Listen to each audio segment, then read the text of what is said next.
Karena kasih-Mu, penyertaan-Mu, kebaikan-Mu tetap kami rasakan. Terima kasih Tuhan, karena Kau telah mengampuni segala dosa kami Tuhan, kesalahan, pelanggaran kami. Kami mau belajar Tuhan untuk hidup turut kehendak-Mu. Kami mau melepaskan pengampunan kepada mereka yang bersalah kepada kami Tuhan. Kami mau belajar untuk mengasihi sesama, bahkan mereka yang menyakiti kami Tuhan, bahkan orang-orang Tuhan yang melukai kami Tuhan.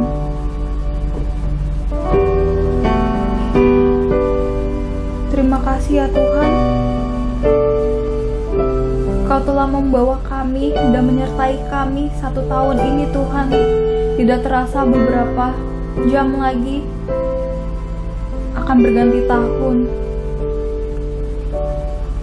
Di tahun yang baru Tuhan, kami meminta penyertaan-Mu Tuhan, pertolongan-Mu Tuhan. Kami tidak dapat jalan Tuhan tanpa Engkau Tuhan. Apapun yang kami lakukan, apapun rencana kami Tuhan, kami percayakan ke dalam tangan-Mu Tuhan.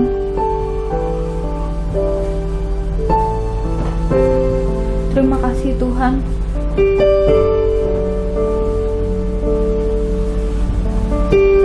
Tak habis-habisnya kami dapat mengucap syukur dan berterima kasih kepadamu Tuhan, karena kebaikan-Mu dan hal-hal yang Kau lakukan di hidup kami Tuhan.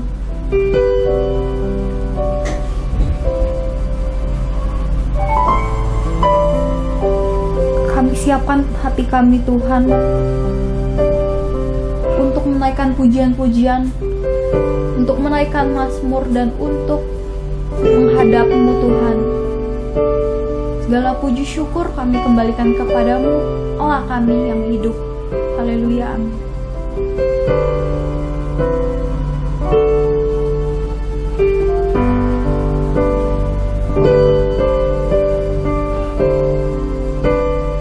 Thank you for the cross, Lord. Thank you for the price you paid, bearing all my sin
Seated on the throne,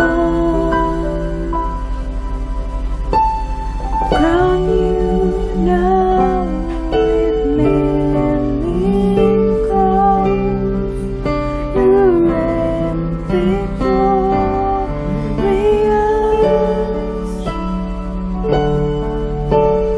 I am lifted up.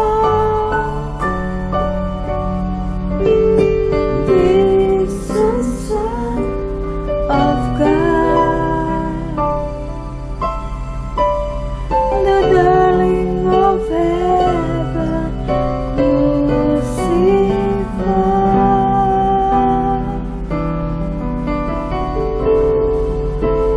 Worthy is the Lamb.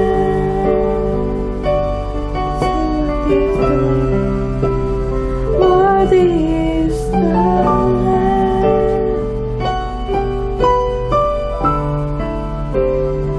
Worthy is the Lamb.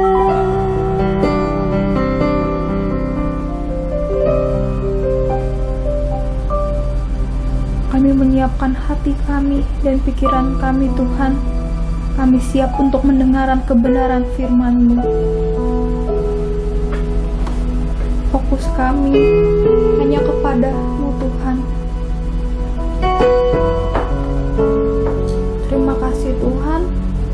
Kami siap untuk mendengar kebenaran firman-Mu, Tuhan. Dan kami menyiapkan hati kami untuk memulai lembaran baru di tahun yang baru, Tuhan. Kami percayakan semua rencana kami, semua aktivitas, semua hal yang akan terjadi di tahun depan, Tuhan, ke dalam tangan-Mu, Tuhan. Apapun yang kami alami ke depannya, kami percaya itu semua seturut dengan izin-Mu, Tuhan. Dan rencana Engkau di hidup kami, Tuhan, lebih besar dari rencana kami, Tuhan. Untuk itu kami bersama-sama akan menaikkan pujian ini, Tuhan.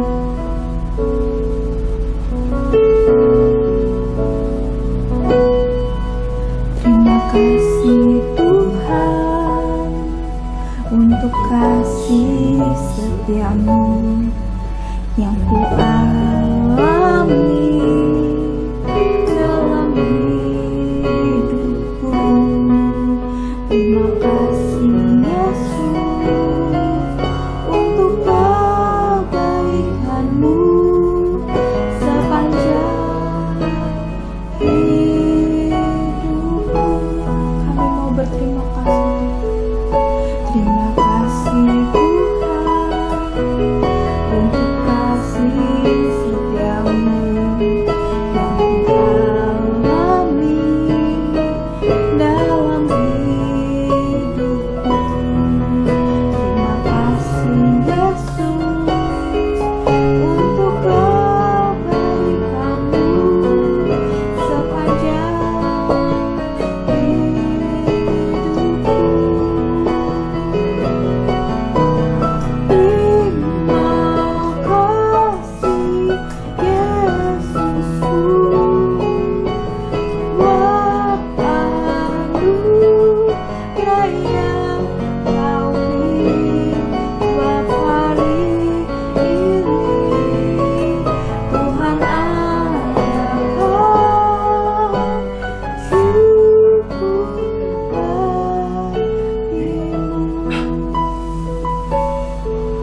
hormat, kuasa, kemuliaan kami mau persembahkan.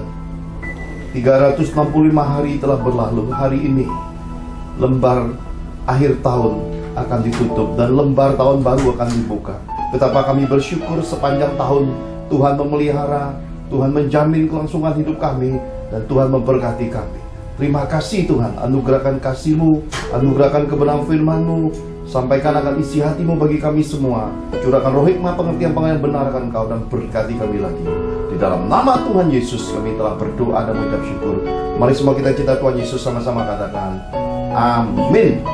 Shalom Bapak Ibu terkasih di dalam Tuhan. Hari ini sisa beberapa jam lagi lembar tahun lama akan berganti memasuki tahun baru. Bapak Ibu terkasih dalam Tuhan, ketika saya masih bujangan, saya masih ingat sering saya membeli di penghujung tahun itu makanan sejenis makanan gorengan Jepang yang dikenal sebagai tempura, Bapak Ibu. Saya beli cukup banyak, kemudian saya gelar di rumah mama, adik-adik saya ikut makan bersama papa mama, dan itu waktu berjalan cukup lama sampai masa krisis. Dan sesudah krisis saya meresponi panggilan Tuhan lewat mimpi, lalu berkeluarga, dan akhir tahun saya lewati doa tutup tahun bersama keluarga. Di kemudian hari doa tutup tahun bersama keluarga di dalam Tuhan, dan sampai hari ini menghabiskan doa tutup tahun bersama keluarga. Setiap orang pasti punya pencarian, pasti punya motivasi untuk tutup dan buka tahun. Ada orang yang menunggu tik tik tik tik, hore, ganti tahun, ya. Ada orang yang mensyukuri hidup dengan cara berdoa. Ada orang yang acara makan keluarga. Tetapi saya bersama keluarga menghabiskan masa tutup tahun sudah begitu banyak tahun bersama keluarga di depan, bersama keluarga kandung, untuk bersyukur dan mendengar akan pesan Tuhan. Karena itu hari ini kita belajar tentang firman Tuhan, motivasi hidup dalam Tuhan. Mari kita lihat kebenaran firman Tuhan lebih dulu di dalam apa yang dinyatakan di dalam Matius 1 ayat 19 sampai ke 21. Matius 1 ayat 19 sampai yang ke-21. Karena Yusuf suaminya, seorang yang tulus hati dan tidak mau mencemarkan nama istrinya di muka umum, ia bermaksud menceraikannya dengan diam-diam. Tetapi ketika ia mempertimbangkan maksud itu, maka Tuhan nampak kepadanya dalam mimpi dan berkata, Yusuf anak Daud, janganlah engkau takut mengambil Maria sebagai istrimu, sebab anak yang di dalam kandungannya adalah dari Roh Kudus. Ia akan melahirkan anak laki-laki dan engkau akan menamakan dia Yesus, karena dialah yang akan menyelamatkan umatnya dari dosa mereka. Amin. Amin.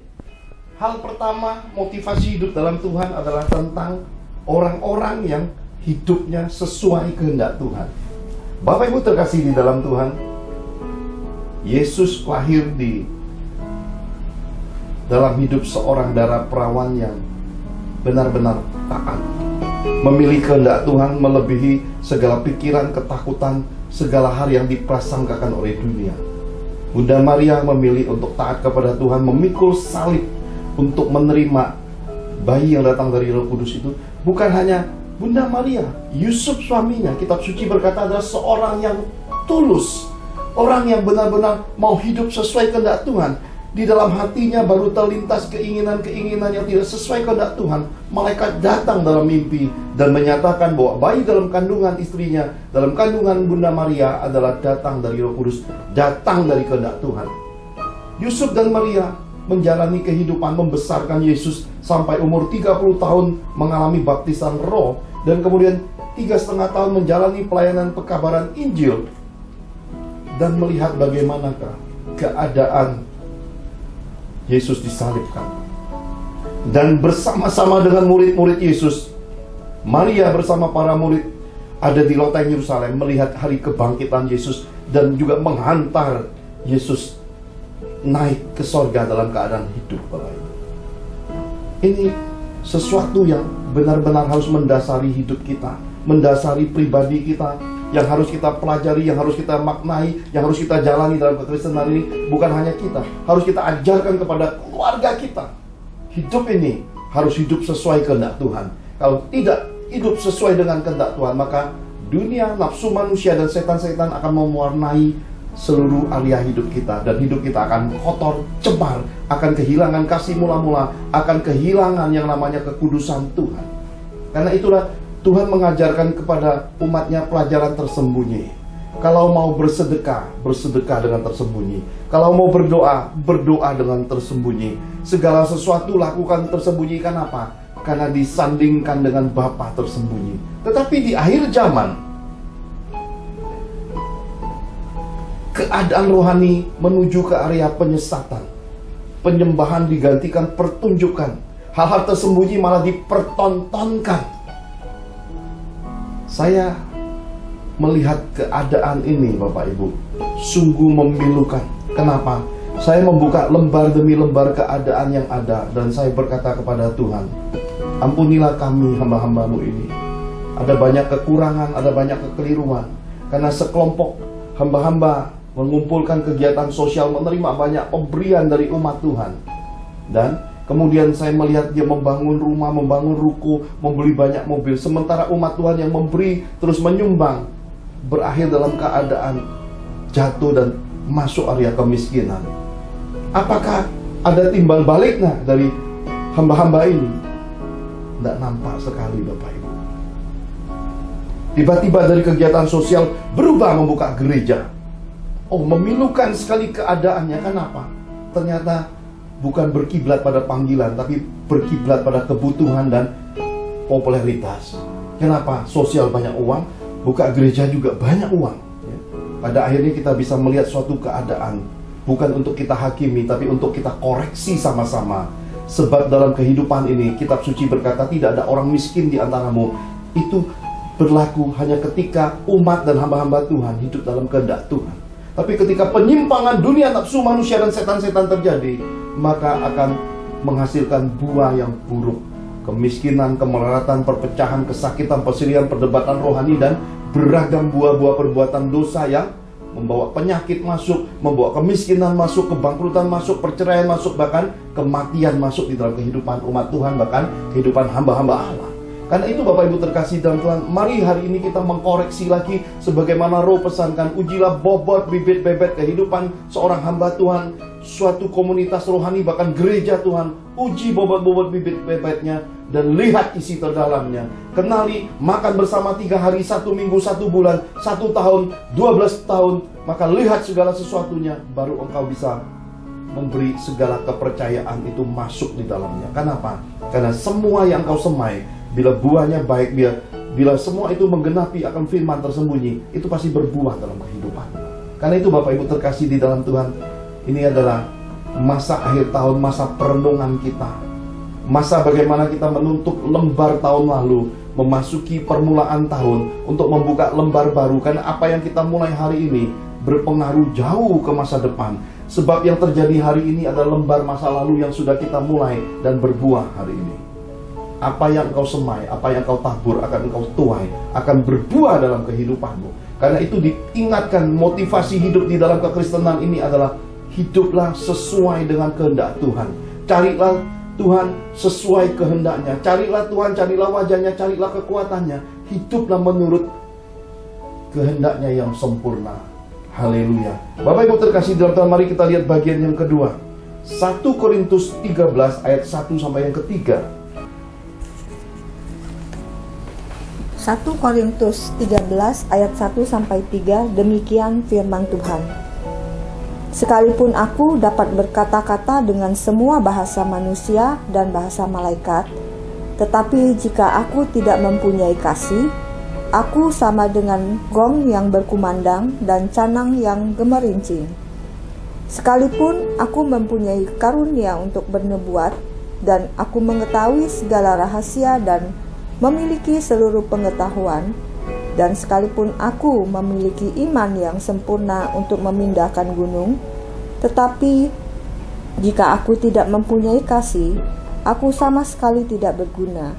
Dan sekalipun aku membagi-bagikan segala sesuatu yang ada padaku, bahkan menyerahkan tubuhku untuk dibakar, tetapi jika aku tidak mempunyai kasih, sedikit pun tidak ada faedahnya bagiku. Amin.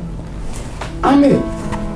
Motivasi hidup di dalam Kristus yang kedua adalah menemukan jawaban hidup. Bapak Ibu terkasih di dalam Tuhan, Rasul Paulus, bahkan Rasul Yohanes, bahkan para rasul menemukan jawaban hidup ini. Kenapa? Karena ketika para rasul mengikuti Yesus 3,5 tahun, mereka belum menemukan jawaban hidup. Karena itulah mereka masih bertengkar, berebut kursi, duduk di kiri kanan Yesus. Mereka masih berdebat soal pemberian orang miskin yang dikatakan, buat apa sih pemborosan ini? Mereka masih bertengkar soal anak-anak kecil yang datang pada Yesus, yang mengganggu akan segala fokus perhatian dan khotbah pengajaran Yesus. Sementara Yesus berkata, jangan usik mereka, karena anak-anak ini ada malaikat-malaikat yang di sorga menjagai. Karena keluarga-keluarga seperti ini adalah keluarga-keluarga yang memiliki kerajaan Allah. Bapak Ibu terkasih dalam Tuhan, ketika kita belum menemukan jawaban hidup, banyak hal membuat kita tersandung. Dan banyak hal yang kita perbuat untuk nyandung orang lain, sengaja ataupun tidak sengaja. Ini merupakan suatu pertanda bahwa ketika kita belum menemukan jawaban hidup, dalam diri kita belum selesai. Orang yang belum selesai dengan dirinya, bagaimana mungkin bisa membawa jawaban, solusi, buah kehidupan bagi orang lain. Karena itulah kitab suci berkata, orang buta menuntut orang buta pasti jatuh, kata Tuhan Yesus. Karena itulah dalam kehidupan kekristenan ini banyak abdi, banyak hamba yang belum selesai dengan dirinya, kemudian ingin jadi guru. Sedangkan kitab suci berkata, janganlah kamu mau menjadi guru. Karena banyak sekali dalam kekristenan ini orang segera mau dipakai Tuhan, segera diangkat naik, segera wah populer, dan segera diberkati, dan isi perkataan kesaksiannya kemakmuran semua. Dan semua ini adalah hal-hal yang memilukan dalam kekristenan, karena cepat atau lambat pasti jatuh, pasti akan menyandung, dan pasti akan tersandung di dalam kekristenan ini. Kitab suci berkata, jikalau kamu belum selesai, dirimu sendiri belum mencapai victory, dirimu sendiri belum mencapai kemenangan yang sempurna, bagaimana mungkin kau bisa menunjukkan kepada saudara-saudara seimanmu tentang kehidupan yang sempurna dari Kristus? Rasul Yohanes adalah rasul kasih, Rasul Paulus adalah rasul yang menemukan kehidupan ini melalui keadaan Taurat, kemudian menyempurnakannya di dalam kasih karunia, dan menemukan arti kehidupan dalam kekristenan. Ternyata iman, kasih, pengharapan adalah kasih yang terbesar. Dan ternyata di balik semua karunia pun tetap kasih harus mendasari kehidupan seorang manusia Kristus yang sejati. Tanpa kasih, kehidupan tidak ada maknanya. Karena itulah Bapak Ibu terkasih di dalam Tuhan, ada banyak umat Tuhan bertanya, kenapa Dr. Johan mau bela-belain membuat acara Natal, mencetak kalender tahunan yang begitu mahal, buang biaya begitu besar? Karena saya melakukan kehendak Tuhan didasari kasih kepada Tuhan, kasih kepada sesama. Dan ada anak-anak Tuhan yang setiawan, yang tulus, yang tersembunyi bersama-sama saya, ingin mencapai kehendak Tuhan yang sempurna itu, untuk melakukan segala hal yang merupakan jawaban hidup yang telah kami temukan, bahwa selagi hidup mengumpulkan harta di sorga, selagi hiduplah melakukan kehendak Tuhan, dan selagi hiduplah bisa menyenangkan akan hati Tuhan. Karena itu segala sesuatu nanti ditakar menurut perbuatan hidup kita selagi kita hidup. Nah Bapak Ibu terkasih di dalam Tuhan, keadaan inilah yang mendasari apa yang saya perbuat di dalam tahun 2023, tahun yang sebenarnya tidak mudah dilewati oleh banyak umat Tuhan. Tetapi tahun ini merupakan tahun yang harus dilewati sesuai pesan Tuhan, adalah melalui ketaatan sepenuhnya. Ketaatan yang membawa kelimpahan hidup yang luar biasa. Dan saya melihat semua itu. Kenapa? Ketika sekejap saya buka lembar hidup saya melihat Rehwan selesai kuliah, saya melihat Richie selesai kuliah, sisa 3 bulan lagi Pastor William juga akan selesai kuliah, anak-anak sudah menyelesaikan S1. Dahulu saya suka mendengar orang tua berkata, kalau anak-anak kita sudah jadi sarjana, hidup kita sudah selesai, tinggal 1 babak lagi, nunggu mereka berkeluarga dan punya cucu. Karena mereka nanti akan berkarir, dan mereka akan punya pendapatan, punya penghasilan, mereka akan punya uang sendiri. Bapak Ibu terkasih dalam Tuhan, saya merasakan roh Kaleb bin Yefune, saya merasakan roh Yosua. Usia saya rasa masih gagah. Mungkin cucu-cucu saya akan lahir di pangkuan saya merasa saya masih gagah perkasa. Meskipun Bapak Ibu, ketika saya mengalami kecelakaan, jatuh di kota Gudeg, Yogyakarta, rasa sakitnya lebih dari 2 bulan mendera. Tangan kanan saya tidak bisa dipakai nyetir, naik motor tidak bisa, bahkan buka gagang pintu kesakitan. Ya, tapi saya bersyukur kepada Tuhan. Sebagai manusia saya lemah, tetapi sebagai seorang abdi Tuhan, kekuatan Roh memampukan saya melewati semua kecelakaan hidup. Tidak ada tulang yang patah. Di dalam segala kelemahan itu, Tuhan membuat saya tidak berhenti berjalan untuk terus memberitakan Injil, tidak berhenti berjalan untuk melakukan kehendak Tuhan, tidak berhenti berjalan karena saya merasa segala sesuatu dalam hidup saya sudah temukan jawabannya. Dari masa muda, masa kecil saya yang terhilang di dalam kesusahan, dalam segala kekurangan orang tua, saya sempurnakan dalam hidup saya. Bahkan ketika suatu hari, beberapa waktu yang lalu, kami pergi kondangan, Bu Angel tidak ikut karena lagi diserang sakit flu. Kami berhenti di toko roti membeli roti buat Bu Angel. Saya pegang uang 100.000. Anak-anak saya membelanja roti cukup banyak, kemudian mereka membayar segala kekurangannya. Tuhan mentertawai saya di perjalanan. Saya nggak cerita ke anak-anak saya, tapi Tuhan berkata, "Nak, kamu nggak punya uang ya?" Saya berkata, "Sejak saya bertobat lebih dari 25 tahun ini, saya menjaga hidup ini tidak terikat sama mamon, mengikuti jejak langkah Yesus, tidak terikat soal keuangan, baik hidup pribadi, baik hidup pelayanan ataupun hidup berkeluarga." Karena itu Tuhan tersenyum sepanjang jalan dan saya merasa geli. Kenapa? Hanya membayar roti aja, seorang papa, anaknya yang bayar, sampai rumah baru minta duit ke istrinya, membayar kekurangan kepada anak-anaknya. Tetapi itulah hidup saya, Bapak Ibu. Saya menemukan jawaban hidup bahwa hidup saya penuh. Bukan berarti saya miskin, Bapak Ibu. Sekali lagi, keadaan hidup itu diwajibkan kepada saya, seorang abdi Tuhan yang harus berjalan di dalam kasih, berjalan dalam kemurnian, berjalan dalam kemerdekaan, dan tidak mengikatkan diri untuk apapun. Fokus untuk pemberitaan firman, fokus untuk mengalami teladan hidup, fokus untuk membawa umat mencapai kehendak Tuhan yang sempurna itu. Karena untuk salib inilah saya melakukan semua ini, bahwa punya seakan-akan tidak punya, dan punya pun merelakan untuk diletakkan di bawah kaki Yesus, untuk mengutamakan kepentingan Yesus, kehendak Yesus, dan kebaikan dan keselamatan umat di atas segala kepentingan dan kebutuhan yang ada, supaya kedatangan Yesus dipercepat nanti. Kita selesai dan kita pulang sama-sama ke rumah Bapa. Tersedia mahkota, tersedia surga Yesus yang dijanjikan itu. Itulah yang kita fokuskan dan kita kejar selagi kita hidup. Haleluya. 2 bagian ini Bapak Ibu. Hidup dalam kehendak Tuhan, mencapai tujuan hidup, adalah sesuatu yang penting di dalam kekristenan. Tapi ada satu bagian lagi yang akan kita sharingkan, yang akan kita pelajari sebagai suatu pembanding 2:1. 2 mengalahkan 1, tetapi yang 1 ini menyempurnakan segala yang sempurna yang ada. Mari kita lihat sama-sama apa yang tertulis di dalam Injil Markus pasal 10 ayat 20 sampai yang ke-27.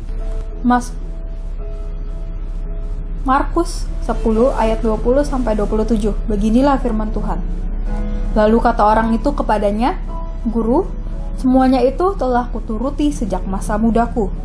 Tetapi Yesus memandang dia dan menaruh kasih kepadanya, lalu berkata kepadanya, "Hanya satu lagi kekuranganmu. Pergilah, jualah apa yang kau miliki dan berikanlah itu kepada orang-orang miskin, maka engkau akan beroleh harta di sorga. Kemudian datanglah kemari dan ikutlah aku." Mendengar perkataan itu, ia menjadi kecewa, lalu pergi dengan sedih sebab banyak hartanya. Lalu Yesus memandang murid-muridnya di sekelilingnya dan berkata kepada mereka, "Alangkah sukarnya orang yang beruang masuk kerajaan Allah." Murid-muridnya tercengang mendengar perkataannya itu. Tetapi Yesus menyambung lagi, "Anak-anakku, alangkah sukarnya masuk ke dalam kerajaan Allah. Lebih mudah seekor unta melewati lubang jarum daripada seorang kaya masuk ke dalam kerajaan Allah." Mereka makin gempar dan berkata seorang kepada yang lain, "Jika demikian, siapakah yang dapat diselamatkan?" Yesus memandang mereka dan berkata, "Bagi manusia hal itu tidak mungkin, tetapi bukan demikian bagi Allah, sebab segala sesuatu adalah mungkin bagi Allah." Amin. Amin. Bapak Ibu terkasih di dalam Tuhan, pernyataan Tuhan Yesus ini menggoncangkan orang-orang yang punya uang. Alangkah sukarnya orang kaya masuk dalam kerajaan Allah. Seekor unta lebih mudah masuk ke lubang jarum. Maka ada banyak orang kaya tersinggung, ada banyak orang punya duit sakit hati. teruskan sakit hatimu, maka neraka bagian hidupmu. Tapi engkau yang rendah hati, dengarkan pesan Tuhan ini. Bagian ketiga dari motivasi hidup di dalam Tuhan adalah ada orang-orang yang mengisi waktu luang, waktu kosong hidupnya.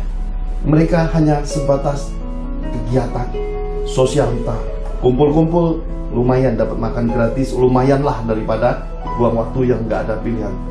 Bukan best of the best ya, tapi sedikit baik di antara yang terburuk. Itu yang diperbuat mereka. Kenapa? Setiap orang yang hanya untuk Tuhan, hanya untuk sebatas ngisi waktu kosong, itu pasti tidak punya segenap hati. Orang-orang ini pasti dimensinya hanya separuh, jangankan separuh, mungkin seperempat, atau jangan-jangan gak nyampe 10% hatinya untuk Tuhan. Dari mana kita tahu? Dari ujian. Ujian hidup. Api akan membakar hati mereka, akan menunjuk motivasi mereka. Semua pemberian mereka ada jeratnya di dalam kekristenan.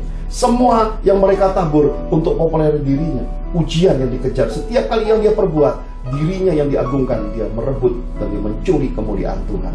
Setiap kali dia berbuat sesuatu hanya untuk kebutuhannya, hanya cari untung di baliknya. Bahkan di dalam keadaan nganggurnya, kebetulan bisa masuk dan punya kesempatan melayani, dia cari untung di dalam pelayanan. Dia cari uang di dalam pekabaran Injil. Kemudian dia manipulasi pelayanan, dan semuanya diputar balikan dengan omongan hiperboliknya. Akhirnya dia kelihatan luar biasa. Dia dapat uang, dia lupa. Uang itulah yang menyeret dia masuk ke dalam dapur api yang Yesus pesankan, nyala kamu sekalian pembuat kejahatan. Waktu-waktu yang seperti ini adalah kesia-siaan di dalam kekristenan, karena inilah kambing-kambing yang dihardik Tuhan.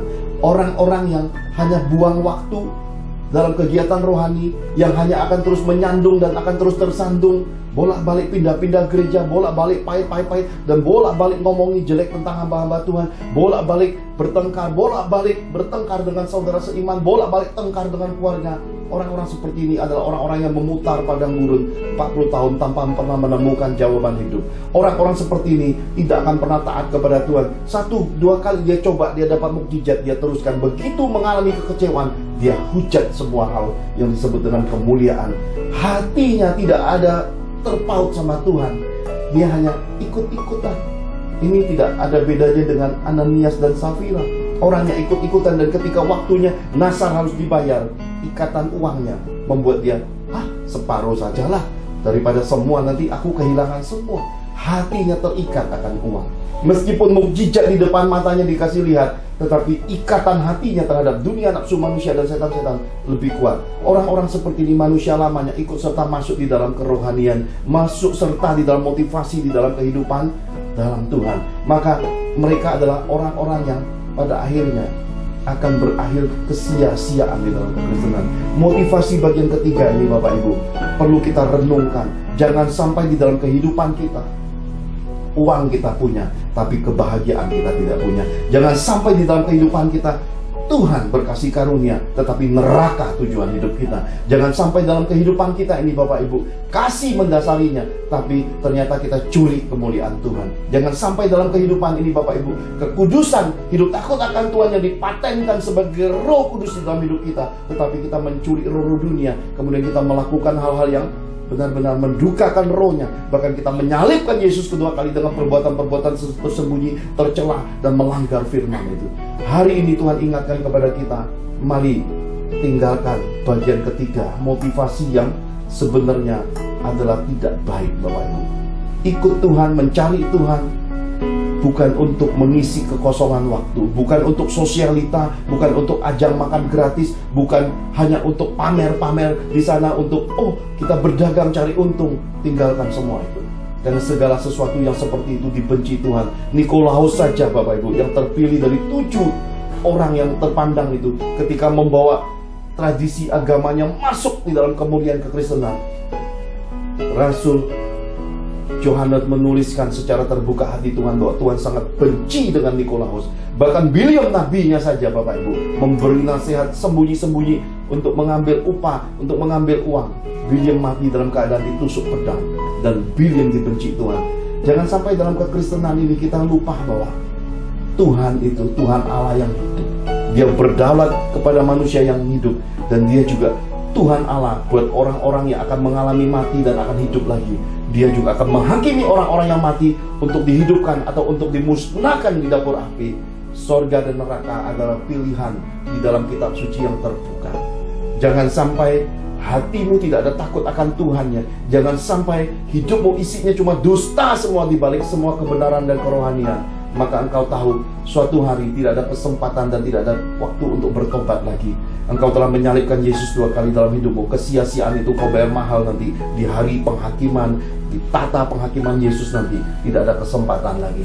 Ini Tuhan ingatkan kepada kita di penghujung tahun ini, Bapak Ibu. Kembali kepada Tuhan, kembali kepada kesederhanaan Yesus. Berbaliklah, jadilah seorang papa, jadilah seorang suami yang mengasihi keluarga. Jadilah seorang mama yang benar-benar jadi kebanggaan bagi suami, kebanggaan bagi anak-anak. Jadilah anak-anak yang berbakti, anak-anak yang betul-betul melahirkan suatu keadaan hidup yang menggambarkan citra dari kedua orang tua. Jadilah rumpun keluarga yang menggenapi kitab suci, orang-orang kenamaan, garis rumpun keluarga yang memuliakan Tuhan. Pakailah seluruh kepercayaan Tuhan, hartamu, kekayaanmu, otoritas, jabatan, pelayanan, bisnismu, seluruh area hidupmu untuk memuliakan Tuhan. Mari segala sesuatu yang kau punya persembahkan untuk kemuliaan Tuhan. Waktu-waktu yang terbatas ini Bapak Ibu, mari kita pergunakan menurut apa yang Tuhan pesankan. Roh hikmat, roh pengenalan akan Tuhan, hati yang terus mau mendengar, hati yang lembut terus akan mendengar suara Tuhan dan melakukan perintah-perintahnya. Terus kita miliki, dan jiwa yang tenang, jiwa yang menemukan jawaban hidup, itu harus menetap dan menjadi bagian utama hidup kita adalah hidup takut akan Tuhan, mengasihi Tuhan dengan segenap hati, mengasihi sesama juga dengan segenap hati seperti engkau mengasihi dirimu sendiri. Saya berdoa sebagai bagian akhir daripada pesan Tuhan di penghujung tahun ini, kiranya cukup lembar ini tertutup hari ini, supaya tidak ada lagi mengulang masa lalu, pelajaran yang teramat pahit, tuayannya begitu menyakitkan, segala perkara yang tidak baik, bahkan yang hampir membuat engkau celaka, hampir membuat anak cucumu hancur-hancuran, yang membuat rumpun keluargamu berantakan. Mari hentikan lembar itu, tutup semua pintu itu, buka satu lembar baru. Hiduplah dalam kemurahan, hiduplah taat melakukan pelaku firman Tuhan. Semua kewajibanmu di dalam Tuhan bayar, Bapak Ibu. Jikalau persepuluhan menjadi bagian yang menjadi celah seorang hamba hancur satu rumpun keluarganya, persepuluhannya kembalikan ke rumah Tuhan. Jangan lagi engkau makan sendiri, kembalikan, taburkan di jalan-jalan Tuhan, di ladang Tuhan. Jikalau uangnya menjadi jerat, engkau cinta uang, segala penghasilanmu engkau makan sendiri, engkau timbun, kemudian penyakit menggerogoti hidupmu dan sampai hari ini engkau didera penyakit, engkau didera di dalam rumah sakit. Berbalik, selesaikan dengan Tuhan. Soal perkara uang, tinggalkan, karena uang tidak ada manfaatnya bagi kehidupan sesudah kita mati. Tetapi ketaatan di dalam firman menolong kita masuk surga Yesus. Tapi jikalau hari ini hatimu pahit oleh karena kau disakiti oleh banyak orang, lepaskan pengampunan, dan engkau sendiri belajar untuk minta pengampunan ketika engkau menyakiti sesamamu. Dan belajarlah rendah hati di jalan-jalan ini untuk mengakui kesalahan. Jangan engkau yang menjadi troublemaker ketika segala sesuatu hancur, engkau pura-pura tidak tahu dan engkau malah menyingkir.